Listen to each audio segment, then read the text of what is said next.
Good afternoon students. तो अज आप इस वीडियो के डिस्कस करांगे भी सब तो पहला टॉपिक अपने को पैप्टिजेशन।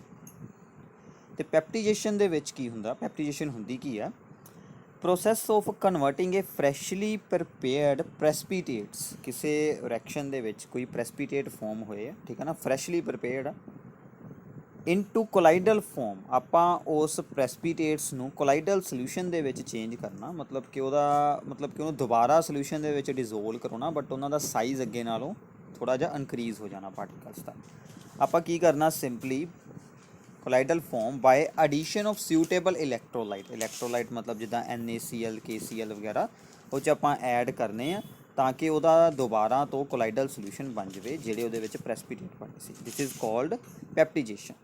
This is the suitable ions from added electrolyte की करते हैं, these are adsorbed by the particles of the precipitate. उन्होंने दे उपर एडजोर्ब हो जाते हैं तो चार्ज पार्टिकल्स होने करके फिर वो एक दूजे नूं रिपैल करन लग पैंदे आ, जिहदे नाल कि उन्हां दी कोलाइडल फॉर्म बन जाती है। इहदी एग्जाम्पल पेपर दे विच बहुत वारी हुंदी है भी। इहदी एग्जाम्पल आपां दित्ती हुई स्क्रीन के उपर, प्रैसपीटेट्स ऑफ द आयरन हाइड्रोक्साइड, ठीक है, FeOH(out)3 तो FeOH जिहड़ा अपने कोल इहदे विच हैगी आ, इहदे जदों तुसीं प्रैसपीटेट बनाओगे वो की करनगे कि इहदे विच आपां FeCl3 ऐड करांगे। Fe3 पॉजिटिव दे आयन्स इहदे उपर एडजोर्ब हो जूगे, एडजोर्ब होके वो अपना एक कोलाइडल सोल्यूशन बना लूगे। इदां ही आपां AgCl दे प्रैसपीटेट्स दे विच Ag पॉजिटिव आयन्स पा के उन्हां दा भी कोलाइडल सोल्यूशन बना सकते हैं। मतलब की हुंदा कि जदों अपने वो प्रैसपीटेट बने उस तुसीं इलैक्ट्रोलाइट पाओगे वो बाद चों प्रैसपीटेट उहदे विच डिजोल्व होने शुरू हो जूगे तो उहदा एक कोलाइडल सोल्यूशन बना सकोगे, ठीक है।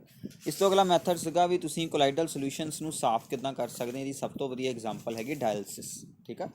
डायलिसिस दे नाल की कीता जांदा भी, डायलिसिस एक प्रोसैस आ जिहदे नाल कि आपां कोलाइडल सोल्यूशनस दे विच्चों क्रिस्टलोइड्स मतलब जिहड़े इलैक्ट्रोलाइट्स हुंदे जिन्हां दा साइज़ बड़ा छोटा हुंदा उन्हां नूं बाहर निकाल सकते हैं। इस वारी अपने कोल कोलाइडल सोल्यूशनस दे विच क्रिस्टलोइड्स एज ए इंप्योरिटी, ठीक है। आपां की करना, तुसीं इत्थे आ वाला अरेंजमेंट देखो ध्यान दे नाल, ठीक है। की आ भी इहदे विच विचकाले एक तुसीं पार्चमेंट मैंबरेन दा एक बैग लेना, ठीक है। मैंबरेन मतलब जिद्दां एनीमल्स के मतलब स्किन वगैरह तो इन्हूं ऑबटेन किया जाता, उन्होंने बॉडीज़ के इन्होंने ऑबटेन किया जाता। पार्चमेंट मैंबरेन्स होंगी, ये इदां के होल्स होणगे जिहदे विचों बहुत ही छोटी चीज़ तो पास हो सकती है, बट जिहड़ी चीज़ का साइज़ वड्डा वा वो नहीं पास होनी। इहदे विच पा देना बाहर आपां रखिया होया वाटर, तो की होना भी इहदे विचों क्रिस्टलोइड्स ने बाहर निकली होना, ठीक है, बाहर निकली होना वाटर दे विच, ते जिहड़े उहदे विच सोल पार्टिकल्स आ उन्होंने अंदर ही रहना। इदां अपनी वाली सोल दे विचों क्रिस्टलोइड मतलब आयन्स वगैरह सारे बाहर निकले होने, ठीक है। इहदा सब तो वधिया अपनी बॉडी दे विच जिहड़ा यूज़ की हुंदा कि अपना ब्लड इदां साफ हुंदा। याद रखियो अपना ब्लड एक कोलाइडल सोल्यूशन, तो जिहड़े उहदे विच आयन्स वगैरह बहुत ही स्मॉल साइज़ दे हुंदे वो एज ए इंप्योरिटी हुंदे आ, ते जिन्हों कि अपनी बॉडी दे विच किडनी द्वारा साफ किया जाता, ठीक है ना। किडनी दे विच की हुंदी, डायलिसिस हुंदी, ठीक है। सो जेकर किसी की किडनी फेल हो जाती है फिर आप उसकी जगह पर आर्टिफिशियल किडनी यानी कि इलैक्ट्रो डायलिसिस वाली मशीन यूज़ करते हैं वो ब्लड को साफ करने के लिए। उस भी सेम होंदा, सेम अरेंजमेंट आ, बट वो स्पीड वधाउण दे लई उहदे आस पास इलैक्ट्रिक फील्ड अप्लाई कर देंगे ताकि आयन्स वो जल्दी जल्दी बाहर निकल सकन तो अपना ब्लड साफ होकर दोबारा फिर बॉडी दे विच ऐड कर दिता जाता, ठीक है। ये होंदी इलैक्ट्रोडायलिसिस।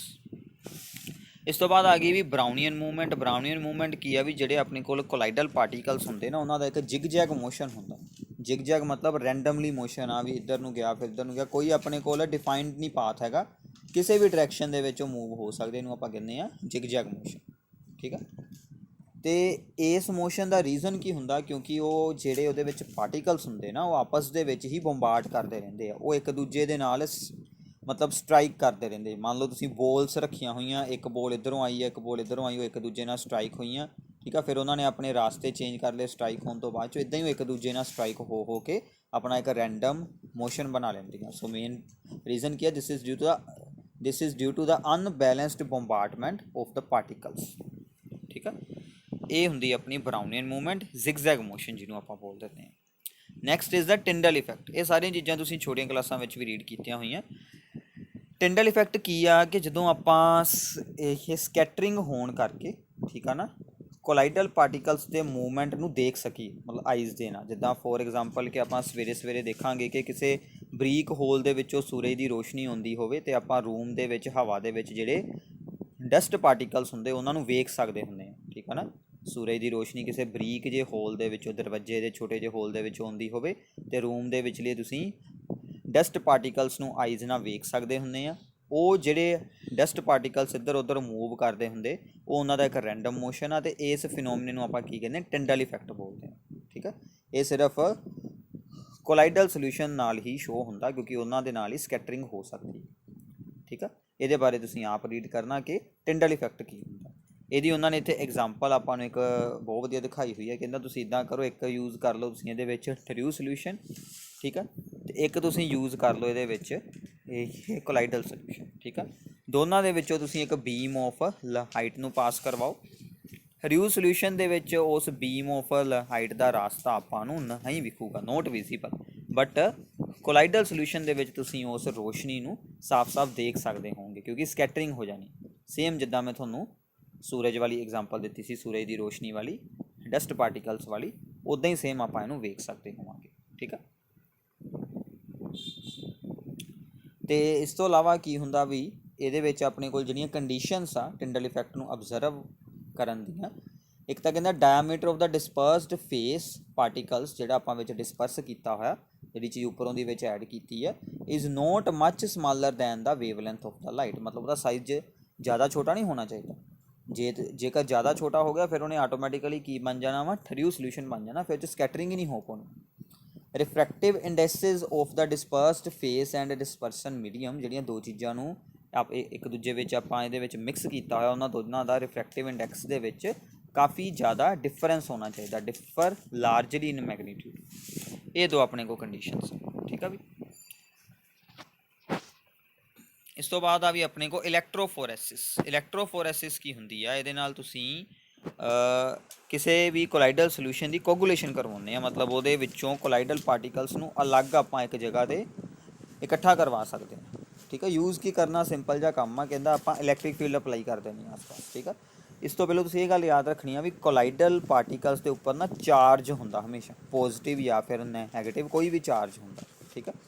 So this phenomena of the movement of the colloidal particles under an applied electric field is called electrophoresis। ਜੇ ਆਪਾਂ ਇਲੈਕਟ੍ਰਿਕ ਫੀਲਡ ਅਪਲਾਈ ਆ ਕਿਸੇ ਵੀ ਇਹ ਕੋਲਾਈਡਲ ਸੋਲਿਊਸ਼ਨ ਦੇ ਆਸ-ਪਾਸ ਕਰਾਂਗੇ, ਉਹਦੇ ਇਫੈਕਟ ਦੇ ਅੰਡਰ ਨਾ ਕੋਲਾਈਡਲ ਪਾਰਟੀਕਲਸ ਮੂਵ ਕਰਨ ਲੱਗ ਪੈਂਦੇ ਆ। ਇਸ ਫਿਨੋਮੀਨਾ ਨੂੰ ਆਪਾਂ ਨਾਮ ਦਿੰਦੇ ਇਲੈਕਟ੍ਰੋਫੋਰੈਸਿਸ, ਠੀਕ ਆ। ਅਤੇ ਜੇਕਰ ਤਾਂ ਪੋਜ਼ੀਟਿਵ ਪਾਰਟੀਕਲਸ ਹੋਊਗੇ ਫਿਰ ਉਹ ਨੈਗੇਟਿਵ ਇਲੈਕਟ੍ਰੋਡ ਵੱਲ ਜਾਊਗੇ, ਜੇਕਰ ਨੈਗੇਟਿਵ ਪਾਰਟੀਕਲਸ ਹੋਊਗੇ ਅਤੇ ਪੋਜ਼ੀਟਿਵ ਵੱਲ ਨੂੰ ਜਾਊਗੇ। ਨੀਚੇ ਡਾਇਗਰਾਮ ਦੇ ਵਿੱਚ ਤੁਹਾਨੂੰ ਆਰਸੈਨਿਕ ਸਲਫਾਈਡ AS2S3 AS2S3 ਦੀ ਸੋਲ ਆ, ਜਿਨ੍ਹਾਂ ਉੱਪਰ ਕਿ ਨੈਗੇਟਿਵ ਚਾਰਜ ਹੁੰਦਾ, ਇਸ ਕਰਕੇ ਇਹ ਪੋਜ਼ੀਟਿਵ ਇਲੈਕਟ੍ਰੋਡ ਵੱਲ ਜਾ ਕੇ ਇਕੱਠੇ ਹੋ ਗਏ, ਠੀਕ ਆ। ਇੱਦਾਂ ਹੀ ਹੁੰਦੀ ਇਲੈਕਟ੍ਰੋਓਸਮੋਸਿਸ। ਇਲੈਕਟ੍ਰੋਓਸਮੋਸਿਸ ਦੇ ਵਿੱਚ ਵੀ ਆਪਾਂ ਸਿਰਫ ਕੀ ਕਰਨਾ, ਰਾਸਤੇ ਦੇ ਵਿੱਚ ਜਿੱਦਾਂ ਆਪਾਂ ਓਸਮੋਸਿਸ ਰੀਡ ਕੀਤੀ ਸੀ ਨਾ, ਰਾਸਤੇ ਦੇ ਵਿੱਚ ਆਪਾਂ ਸੈਮੀ ਪਰਮੀਏਬਲ ਮੈਂਬਰੇਨ ਲਾ ਦੇਣੀ। ਇੱਥੇ ਇੱਕ ਸੈਮੀ ਪਰਮੀਏਬਲ ਮੈਂਬਰੇਨ ਲਾ ਦੇਣੀ ਹੈ, ਜਿਹਦੇ ਨਾਲ ਕਿ ਓਨਲੀ ਇੱਕ ਸਾਈਜ਼ ਦੇ ਪਾਰਟੀਕਲਸ ਹੀ ਜਾ ਸਕਣਗੇ, ਦੂਜੇ ਨਾ ਜਾ ਸਕਣਗੇ, ਠੀਕ ਹੈ। ਇਹਨੂੰ ਰੀਡ ਕਰਦੇ ਹਾਂ। ਕਹਿੰਦਾ the phenomena of the movement of the molecules of the dispersion medium under the influence of electric field where colloidal particles are not allowed to move, ਠੀਕ ਹੈ ਨਾ। ਕੋਲਾਈਡਲ ਪਾਰਟੀਕਲਸ ਨੂੰ ਮੂਵਮੈਂਟ ਨੂੰ ਰੋਕ ਲੈਣਾ, ਕਿਉਂਕਿ ਉਹ ਇਹਦੇ ਵਿੱਚੋਂ ਪਾਸ ਹੀ ਨਹੀਂ ਹੋਣੇ, ਉਹ ਸਾਰੇ ਇੱਕ ਸਾਈਡ 'ਤੇ ਰੁਕ ਜਾਣੇ ਆ ਅਤੇ ਬਾਕੀ ਦੀਆਂ ਚੀਜ਼ਾਂ ਇੱਕ ਸਾਈਡ 'ਤੇ ਆ ਜਾਣੀਆਂ। The dispersion medium carries an equal but opposite charge to that of the dispersed phase. Dispersed phase ਦੇ ਨਾਲੋਂ ਡਿਸਪਰਸ਼ਨ ਮੀਡੀਅਮ 'ਤੇ ਓਪੋਜ਼ਿਟ ਚਾਰਜ ਹੁੰਦਾ ਵਾ, ਇਸ ਕਰਕੇ ਉਹਨਾਂ ਨੇ ਇੱਕ ਸਾਈਡ 'ਤੇ ਇਕੱਠੇ ਹੋ ਜਾਣਾ ਅਤੇ ਦੂਜਿਆਂ ਨੇ ਇੱਕ ਸਾਈਡ 'ਤੇ ਇਕੱਠੇ ਹੋ ਜਾਣਾ। ਇਸ ਤਰੀਕੇ ਨਾਲ ਆਪਾਂ ਇਹਨਾਂ ਨੂੰ ਅਲੱਗ-ਅਲੱਗ ਕਰ ਸਕਦੇ, ਠੀਕ ਹੈ। ਇਹ ਕਾਫੀ ਸਿੰਪਲ ਜਿਹੀਆਂ ਚੀਜ਼ਾਂ ਵਾ। ਇਸ ਪੂਰੇ ਚੈਪਟਰ ਦੇ ਵਿੱਚੋਂ ਜਾਂ ਤਾਂ ਤੁਹਾਨੂੰ ਡੈਫੀਨੇਸ਼ਨਸ ਪੇਪਰ ਵਿੱਚ ਪੁੱਛਦੇ ਆ, ਬਟ ਪਿਛਲੇ ਸਾਲ ਤੋਂ ਉਹਨਾਂ ਨੇ ਜੋ ਪੇਪਰ ਦਾ ਸਟਾਈਲ ਚੇਂਜ ਕੀਤਾ ਸੀਗਾ, ਇਸ ਚੈਪਟਰ ਦੇ ਵਿੱਚੋਂ ਆਪਾਂ ਨੂੰ ਇੱਕ ਕੰਪਰੀਹੈਂਸ਼ਨ ਮਿਲਦਾ, ਠੀਕ ਹੈ ਨਾ, 5 ਮਾਰਕਸ ਦਾ। ਥੋੜ੍ਹਾ ਜਿਹਾ ਉਹਦੇ ਬਾਰੇ ਇਨਫੋਰਮੇਸ਼ਨ ਦਿੱਤੀ ਹੁੰਦੀ ਆ ਉੱਪਰ, ਉਸੇ ਦੇ ਵਿੱਚੋਂ ਹੀ ਤੁਹਾਨੂੰ 5 ਪ੍ਰੋਬਲਮਸ ਪੁੱਛੀਆਂ ਜਾਂਦੀਆਂ ਅਤੇ ਉਹਨਾਂ ਦੇ ਜਿਹੜੇ ਆਨਸਰਸ ਦੇ ਹਿੰਟ ਦਿੱਤੇ ਹੁੰਦੇ ਵਿੱਚ, ਐਗਜ਼ੈਕਟ ਆਨਸਰ ਨਹੀਂ ਦਿੱਤੇ ਹੁੰਦੇ। ਇੰਗਲਿਸ਼ ਵਿੱਚ ਜਿੱਦਾਂ ਐਗਜ਼ੈਕਟ ਆਨਸਰ ਮਿਲ ਜਾਂਦੇ ਆ, ਇਹ 'ਚ ਸਿਰਫ ਹਿੰਟ ਦਿੱਤੇ ਹੁੰਦੇ ਅਤੇ ਆਪਾਂ ਉਸ ਹਿੰਟ ਨੂੰ ਯੂਜ਼ ਕਰਕੇ ਆਪਾਂ ਨੂੰ ਆਨਸਰ ਯਾਦ ਆ ਜਾਂਦਾ, ਆਪਾਂ ਐਕਸਪਲੇਨ ਕਰਨਾ ਹੁੰਦਾ ਬਸ, ਠੀਕ ਆ। ਸੋ ਇਸ ਕਰਕੇ ਸਿਰਫ ਇਹਨਾਂ ਚੀਜ਼ਾਂ ਨੂੰ ਇੱਕ ਵਾਰੀ ਅੰਡਰਸਟੈਂਡ ਕਰ ਲਓ बाकी ये कुछ खास औखा नहीं है चैप्टर के। नैक्सट आ गया भी थोड़े को ये कोगूलेशन ऑफ द कोलाइडल सोल्यूशन। कोगूलेशन मतलब इकट्ठा होना, ठीक है ना, प्रेसिपिटेट हो जाना, उन्होंने जुड़ जाना सारे, कोगूलेट करना। कोगूलेट ने एक होर नाम देंगे फ्लोकुलेशन या फिर कोगूलेशन, ठीक है, या फिर प्रेसिपिटेशन, ये सारे इको ही वर्ड है। The phenomena of the precipitation of the colloidal solution by addition of the excess of an electrolyte. की करना, कोलाइडल सोल्यूशन थोड़े को हैगा वा, वो इलैक्ट्रोलाइट पा दो, ਉਹਦੀ की हो जानी, कोगूलेशन हो जानी, मतलब उन्होंने प्रेसिपिटेट बना लेने, मतलब उन्होंने एक साइड ते जुड़ना शुरू कर देना, ठीक है। ਮਕੈਨਿਜ਼ਮ ਕੀ ਹੁੰਦਾ ਦੇਖੋ ਵੀ, ਜਿਹੜੇ ਆਪਣੇ ਕੋਲ ਕੋਲਾਈਡਲਸ ਜਿਹੜੇ ਸੋਲ ਦੇ ਪਾਰਟੀਕਲਸ ਹੁੰਦੇ ਉਹਨਾਂ ਉੱਪਰ ਚਾਰਜ ਹੁੰਦਾ ਨਾ, ਉਸ ਚਾਰਜ ਨੂੰ ਜਦੋਂ ਆਪਾਂ ਕੋਈ ਇਲੈਕਟ੍ਰੋਲਾਈਟ ਪਾਇਆ ਉਹਨੇ ਉਸ ਚਾਰਜ ਨੂੰ ਖ਼ਤਮ ਕਰ ਦੇਣਾ, ਉਹ ਚਾਰਜ ਹੀ ਖ਼ਤਮ ਹੋ ਗਿਆ, ਰਿਪਲਸ਼ਨ ਹੀ ਨਾ ਹੋਈ, ਉਹਨਾਂ ਨੇ ਆਪਸ ਦੇ ਵਿੱਚ ਜੁੜ ਕੇ ਤੇ ਕੋਗੂਲੇਟ ਹੋ ਜਾਣਾ, ਠੀਕ ਆ। ਪਹਿਲੋਂ ਕੀ ਹੁੰਦਾ, ਮੰਨ ਲਓ ਆਹ ਦੋ ਸੋਲ ਦੇ ਪਾਰਟੀਕਲਸ ਆ, ਇਹਨਾਂ ਉੱਪਰ ਪੋਜ਼ਿਟਿਵ ਚਾਰਜ ਆ, ਠੀਕ ਆ, ਇਹਦੇ ਉੱਪਰ ਵੀ ਪੋਜ਼ਿਟਿਵ ਚਾਰਜ ਆ। ਹੁਣ ਪੋਜ਼ਿਟਿਵ ਚਾਰਜ ਇੱਕ ਦੂਜੇ ਨੂੰ ਰਿਪੈਲ ਕਰੂਗੇ, ਦੂਰ ਜਾਊਗੇ। ਜੇ ਕੋਈ ਆਇਨਸ ਆਏ, ਉਹਨਾਂ ਨੇ ਇਹਨਾਂ ਦਾ ਚਾਰਜ ਹੀ ਹਟਾਤਾ, ਆਹ ਵਾਲਾ ਇਹਨਾਂ ਦਾ ਚਾਰਜ ਹੀ ਹਟਾਤਾ, ਇਹਨਾਂ ਨਾਲ ਜੁੜ ਕੇ ਫਿਰ ਆਹ ਵਾਲੀ ਫੋਰਸ ਵੀ ਹਟ ਜਾਣੀ, ਫਿਰ ਇਹਨਾਂ ਦੋਨਾਂ ਨੇ ਇੱਕ ਦੂਜੇ ਨਾਲ ਜੁੜ ਜਾਣਾ, ਠੀਕ ਆ। ਇੱਦਾਂ ਸਾਰੇ ਪਾਰਟੀਕਲ ਇੱਕ ਦੂਜੇ ਨਾਲ ਇਕੱਠੇ ਹੋ ਜਾਂਦੇ। ਇਸ ਕੋਗੂਲੇਸ਼ਨ ਦੇ ਫਿਨੋਮੀਨੇ ਨੂੰ ਹਾਰਡੀ ਸ਼ੈਡਿਊਲ ਰੂਲਸ ਨੇ ਐਕਸਪਲੇਨ ਕੀਤਾ ਸੀ, ਇਹ ਯਾਦ ਕਰਨੇ ਵੀ ਚੰਗੀ ਤਰ੍ਹਾਂ। ਇਹਨੇ ਕੀ ਕਿਹਾ ਸੀਗਾ ਵੀ ਜਿਹੜੇ ਆਪਾਂ ਇਲੈਕਟ੍ਰੋਲਾਈਟ ਐਡ ਕਰਨੇ ਆ ਨਾ, ਜਿੰਨਾ ਜ਼ਿਆਦਾ ਉਹਨਾਂ ਦੇ ਉੱਪਰ ਚਾਰਜ ਹੋਊਗਾ ਉਨੀ ਹੀ ਉਹਨਾਂ ਦੀ ਕੋਗੂਲੇਸ਼ਨ ਪਾਵਰ ਹੋਊਗੀ, ਉਨਾ ਹੀ ਜ਼ਿਆਦਾ ਇਫੈਕਟਿਵ ਹੋਊਗੇ, ਠੀਕ ਆ।